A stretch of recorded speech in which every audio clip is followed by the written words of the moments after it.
Un des derniers atouts qui restait vraiment à la France, c'était l'immobilier.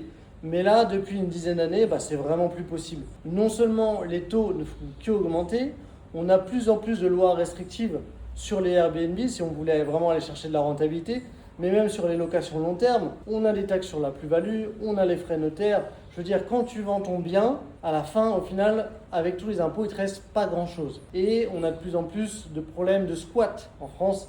C'est vraiment un fléau. Alors, ils sont en train de passer des lois au fur et à mesure, mais à chaque coup, les gens trouvent des manières de contourner ces lois. Et pour mettre une loi, on en a un minimum pour 1 an, voire 2 ans. Donc, on est toujours sur des problèmes permanents. Aujourd'hui, investir en immobilier en France, c'est plus du tout ce que c'était. C'est plus du tout intéressant. Alors, c'est vrai qu'il y a encore l'accès au prêt, même s'il est un petit peu plus difficile qu'avant, ce qui reste quand même un gros avantage de faire travailler l'argent des autres.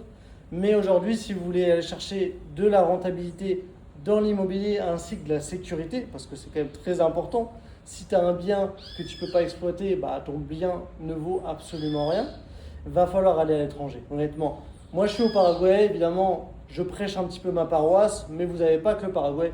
Vous avez plein de pays émergents, de pays en développement où c'est les meilleures opportunités immobilières que vous pourrez trouver. Évidemment, vous n'aurez pas forcément accès aux banques, vous ne pourrez pas forcément financer tout ça, mais d'un autre côté, vous aurez des biens qui sont beaucoup plus accessibles. Ici, par exemple, vous pouvez avoir un appartement pour 35 000 euros. Donc, je veux dire, qui n'a pas 35 000 euros de côté? Alors, si vous avez 18 ans, peut-être pas, mais pour quelqu'un qui a la trentaine, les 35 000 euros, vous les avez forcément.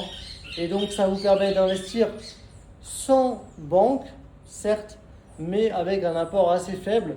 Vous pouvez quand même payer en mensualité. Et c'est quand même vachement intéressant parce que les retours sur investissement à l'étranger sont largement supérieurs à ce qui se fait en France. Et il y a beaucoup plus de lois qui protègent les propriétaires. Donc, arrêtez d'investir en France. Vous mettez votre argent par les fenêtres. Intéressez-vous un petit peu à ce qui se passe en extérieur.